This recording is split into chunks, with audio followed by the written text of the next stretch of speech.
Welcome back to the Reality Guys. I'm your host, Billy Blinks, joined as always by my co-host, Brian. Hello. We are here, as you can tell in the title. We are back for one of our retro reviews. This is the Bachelor season 18. This is Juan Pablo season. So this is week 3 of Juan Pablo season. If this is your first time watching or seeing one of our videos, what we're doing now is, now that the Bachelor franchise is on hiatus until July, Brian and I, who have only started watching on our channel recent seasons, we haven't seen any of the old seasons, don't really know anything, actually don't really know any of the old winners. So we picked a season based off what people saying was a controversial season. So we picked season 18 with Juan Pablo. We have no idea who won. We have no idea who ends up going on to other things outside of Claire, because we saw Claire with Claire and Dale. And that's the only person we have recognized so far. But again, we are going completely spoiler free into this. So for you, those of you who have seen the season, we hope that you're just enjoying, and we are seeing the comments of people enjoying just getting our reactions to it, and some people reliving it again and rewatching it, which has been fun as well. So week 3, Bri, was a pretty wholesome week, if to say. It was more of like a character development week. And by that mean I learned a lot about a lot more of them. I got to see him on 3 separate dates again, without there being any major infighting or controversies. So we were able to actually just kind of see people for their merits or for their connections on him. So let me just give you your overall impressions on week 3. Yeah, I thought it was good. So far, so good. I like the season.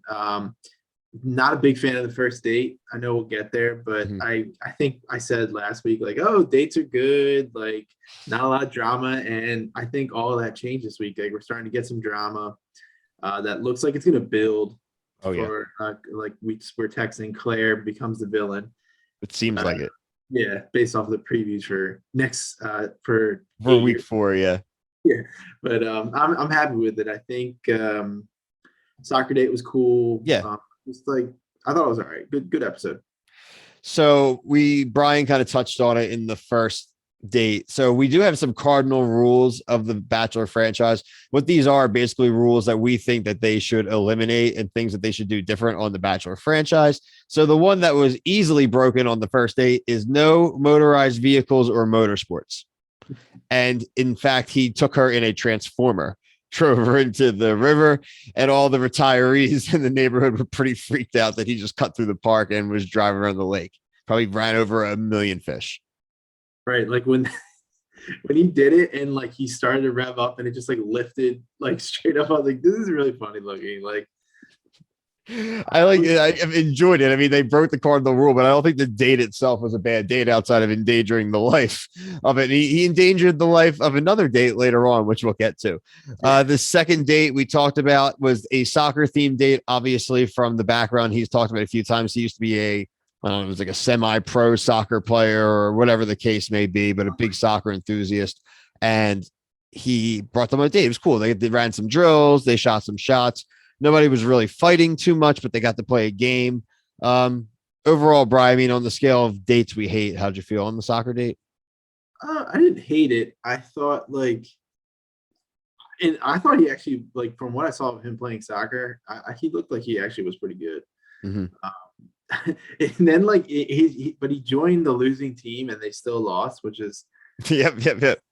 I don't know, but I mean, it's a normal date. What do you and he said it best at the end. He's like, we're here to have fun. Yep.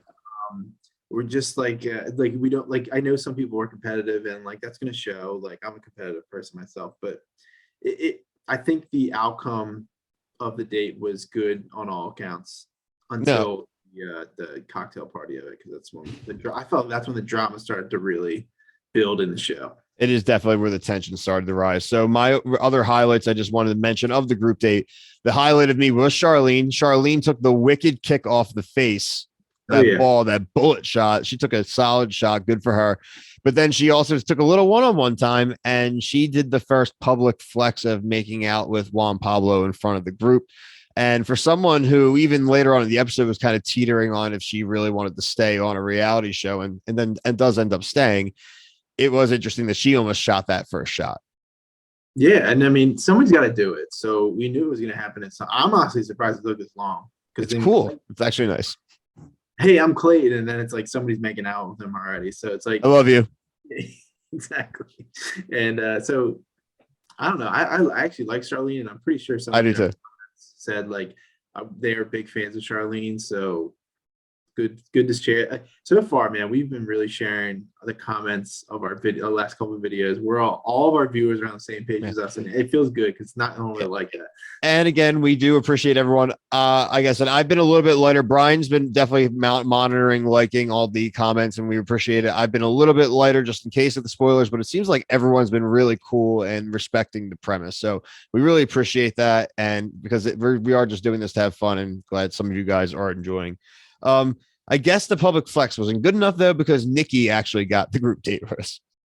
Yeah, he spreads the ball around. I guess they would say in a basketball term, like he monitors his time, which I really appreciate. Like he's like, I need to get to you, I need to get to you, and I kind of respect that. I know he like, and based off the comments I got on Bill, YouTube, nobody's spoiling on YouTube. Those are the ones I'm like, we appreciate that. Yeah, So yeah. like, Facebook hasn't either.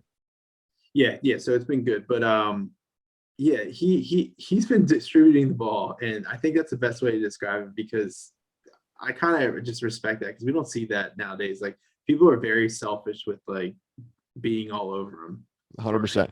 him or her. Interesting point that I think is something that we're going to see going forward when we're watching these old seasons. It was a comment about Claire, and Claire kind of comes up in this episode because she obviously had that first one-on-one date in that first episode. So she's had a lot of time with him. So, but that the case is now she is kind of out of the rotation. But what's interesting is that if you've already gone on the one-on-one date, you don't go on the following group date. Like that's a thing. Like they literally set out like, oh, well, since I had the one-on-one date, I'm not going to be on the group date.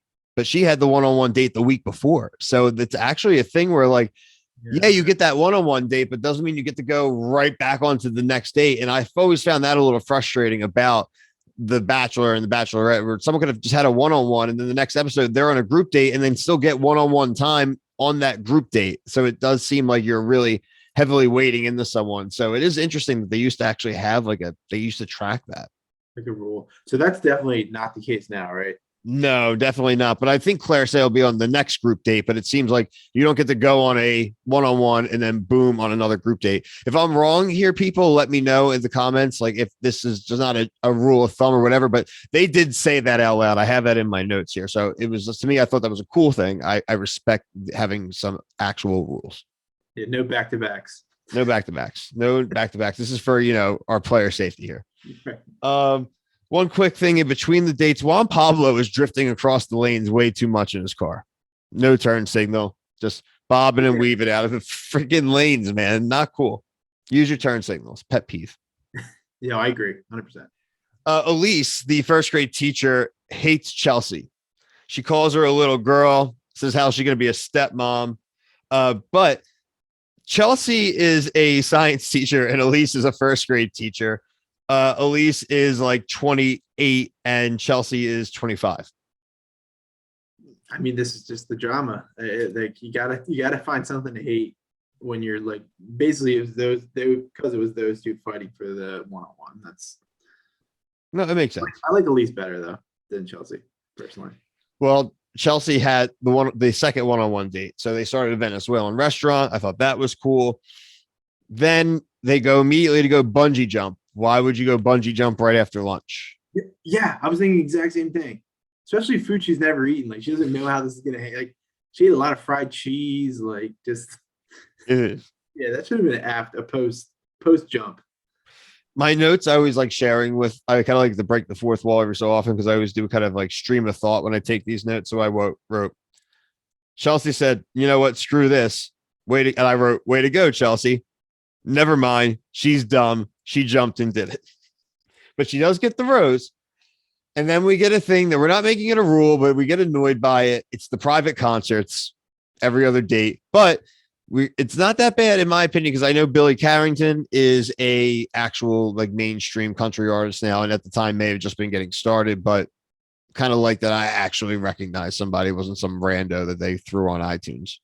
Right. And she recognized it too. So it's not like the read the teleprompter and hey, I know this person, but she actually did. She was singing a song, so you got to give her props for that. We had another rule broke. Another rule broke in here, Brian. This is the Matt James rule, everybody. So for you Bachelor historians, Matt James's season, he was notorious for canceling the cocktail party. And we get sick of that because cocktail parties are really important for the overall flow of an episode. So a rule is don't cancel the cocktail party. However, by canceling the cocktail party, he threw a pool party. So that's a +1, -1 negation. I know you were a fan of the pool party premise. Yeah, I liked it because I think and this might sound bad to some people, but he had a good point. He's like, I want to see everyone not like dolled up. Like he wants to just see, like, that's why I came to their house, like cook them breakfast, things like that. Just he wants to see people before they just like get their glam session on. Probably wasn't a thing.